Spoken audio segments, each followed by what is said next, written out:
ആരാധന. Welcome to my YouTube channel glow and go by ഡോക്ടറെ. സ്ത്രീകളെയും പുരുഷന്മാരെയും ഒരേപോലെ അലട്ടുന്ന ഒരു പ്രശ്നത്തെ പറ്റിയാണ് ഞാൻ ഇന്ന് ഡിസ്കസ് ചെയ്യാൻ പോകുന്നത്. വേറൊന്നുമല്ല, താരൻ അഥവാ ഡാൻഡ്രഫ്. പലരും ചോദിക്കാറുണ്ട്, ഈ ഡാൻഡ്രഫും സെബോറിക് ഡെർമറ്റൈറ്റിസും ഒന്നാണെന്നുള്ളത്. അത് ഒന്നല്ല, എന്നാവ തമ്മിൽ ലിങ്ക്ഡ് ആണ്.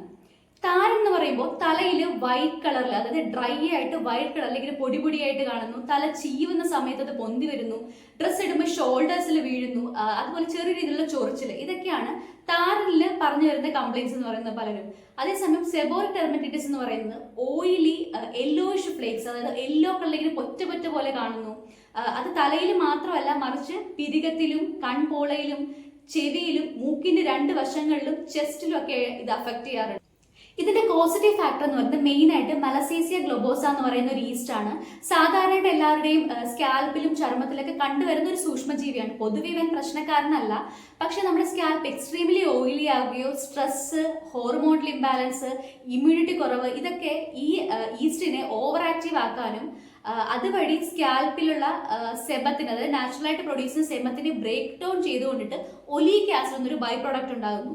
ഈ ബൈ പ്രോഡക്റ്റ് എന്ത് ചെയ്യുന്നു, നമ്മുടെ സ്കാൽപ്പിനെ എക്സ്ട്രീംലി ഡ്രൈ ആക്കുകയും സ്കാൽപ്പിലെ സ്കിന്ന് ഷെഡ് ചെയ്യുന്ന ഒരു അവസ്ഥയുമാണ് ഈ ഡാൻഡ്രഫ് അഥവാ താരൻ എന്ന് പറയുന്നത്.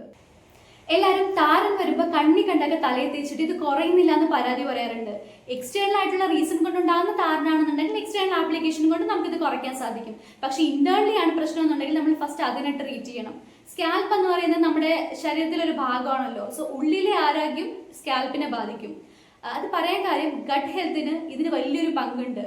PCOS, അതായത് പോളിസിസ്റ്റിക് ഓവറിയൻ ഡിസീസ്, നമ്മുടെ ഹോർമോൺ ഇംബാലൻസ് കൊണ്ടുണ്ടാകുന്ന രോഗമാണല്ലോ. IBS, irritable bowel syndrome, bloating, acidity പോലുള്ള ദഹന പ്രശ്നങ്ങളുള്ളവരിൽ ഈ കട്ടിലുള്ള നല്ല ബാക്ടീരിയ കുറയുകയും അതിന്റെ റിസൾട്ടായിട്ട് ഫംഗസിന്റെ ഓവർ ഗ്രോത്ത് ഉണ്ടാകും. ഇതുമൂലം നമുക്ക് താരനുണ്ടാകും. ഇത് മാത്രമല്ല, വൈറ്റമിൻ ബി കോംപ്ലക്സ്, അതിൽ മെയിൻ ആയിട്ട് vitamin B5 deficiency, omega-3 deficiency ഒക്കെ നമ്മുടെ സ്കാൽപ്പിനെ എക്സ്ട്രീം ആയിട്ട് ഡ്രൈ ആക്കുകയും അതിന് ഇൻഫ്ലമേഷൻ ഉണ്ടാക്കുകയും ഇതുമൂലം താരനും പിന്നീട് അത് മുടികൊഴിച്ചിലേക്കൊക്കെ പോവാറുണ്ട്.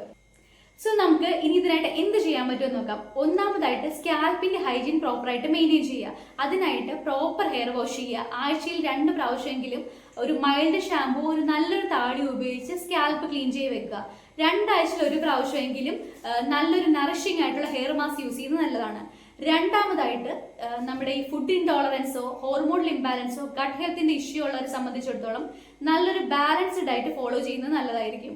മൂന്നാമതായിട്ട് വൈറ്റമിൻ B5 ഡെഫിഷ്യൻസി ഉള്ളവർ സൺഫ്ലവർ സീഡ്സോ മഷ്റൂമോ കഴിക്കുന്നത് നല്ലതാണ്. അതിന്റെ ഡെഫിഷ്യൻസി കുറയ്ക്കാൻ സാധിക്കും. omega-3 ഡെഫിഷ്യൻസി ഉള്ളവരെ സംബന്ധിച്ചിടത്തോളം chia seeds, flax seeds, walnuts ഒക്കെ കഴിക്കുന്നതാണ്. ഇതിലൂടെ നമുക്ക് ഒരു പരിധിവരെ ഈ പ്രശ്നങ്ങളെല്ലാം പരിഹരിക്കാൻ സാധിക്കും. ഇനി നമുക്ക് വീട്ടിൽ തന്നെ ചെയ്യാൻ പറ്റുന്ന കുറച്ച് ഹോം റെമഡിയിലേക്ക് പോകാം. അതിനായിട്ട് കുറച്ച് പാക്കുകൾ, തലയിൽ അപ്ലൈ ചെയ്യാൻ പറ്റുന്ന കുറച്ച് പാക്കുകളാണ് ഞാൻ പറയുന്നത്. ഒന്നാമതായിട്ട് ഉലുവയാണ്. ഉലുവ ഓവർനൈറ്റ് സോക്ക് ചെയ്ത് വെക്കുക. നെക്സ്റ്റ് ഡേ അത് എടുത്ത് നന്നായിട്ട് പേസ്റ്റ് ചെയ്ത് സ്കാൽപ്പിൽ അപ്ലൈ ചെയ്യാവുന്നതാണ്. മാക്സിമം ഒരു 20 മിനിറ്റ് വെച്ചതിന് ശേഷം നമുക്ക് കഴുകി കളയാവുന്നതാണ്. ഓവറായിട്ട് ഡ്രൈ ആവാൻ നോക്കണ്ട. അത് പിന്നെ ഓവർ ഡ്രൈനെസ്സിലേക്കൊക്കെ പോകും.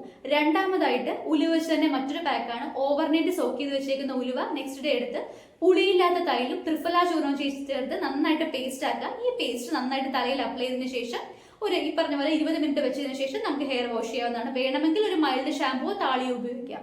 മൂന്നാമതായിട്ട് ഉരുക്ക് വെളിച്ചെണ്ണ എടുക്കുക. ഉരുക്ക് വെളിച്ചെണ്ണയിൽ അല്പം നാരങ്ങ നീര് കൂടി ചേർത്ത് ഒന്ന് ഡൈല്യൂട്ട് ചെയ്തതിന് ശേഷം നന്നായിട്ട് നമ്മുടെ തലയോട്ടിൽ തേച്ച് പിടിപ്പിക്കുക. ഒരു മൈൽഡ് മസാജ് കൊടുക്കുന്നുണ്ട് നല്ലതായിരിക്കും. ഓവർ പ്രഷറൊന്നും അപ്ലൈ ചെയ്യേണ്ട. അതും ഇതേപോലെ ഒരു 15 മിനിറ്റ് വെച്ചതിന് ശേഷം അല്ലെങ്കിൽ 20 മിനിറ്റ് വെച്ചതിന് ശേഷം ഏതെങ്കിലും മൈൽഡ് ഷാമ്പു ഉപയോഗിച്ച് നമുക്ക് കഴുകി കളയാവുന്നതാണ്. ഇനി ഒരു കാര്യം കൂടി സൂചിപ്പിച്ചോട്ടെ, സെബോറിക് ഡെർമറ്റൈറ്റിസ് പോലുള്ള പ്രശ്നങ്ങൾ എന്തെങ്കിലും സിവിയർ ആയിട്ടിരിക്കുന്ന കണ്ടീഷനിൽ ഇരിക്കുകയാണെന്നുണ്ടെങ്കിൽ നിങ്ങൾ സ്വയം ചികിത്സിക്കാതെ ഏതെങ്കിലും നല്ലൊരു ഡോക്ടറിനെ കൺസൾട്ട് ചെയ്യേണ്ടതാണ്. ഇനി ഈ വീഡിയോ നിങ്ങൾക്ക് ഉപകാരപ്രദമാകുമെന്ന് വിശ്വസിക്കുന്നു. ഇഷ്ടമായെന്നുണ്ടെങ്കിൽ ലൈക്ക് ചെയ്യുക, ഷെയർ ചെയ്യുക.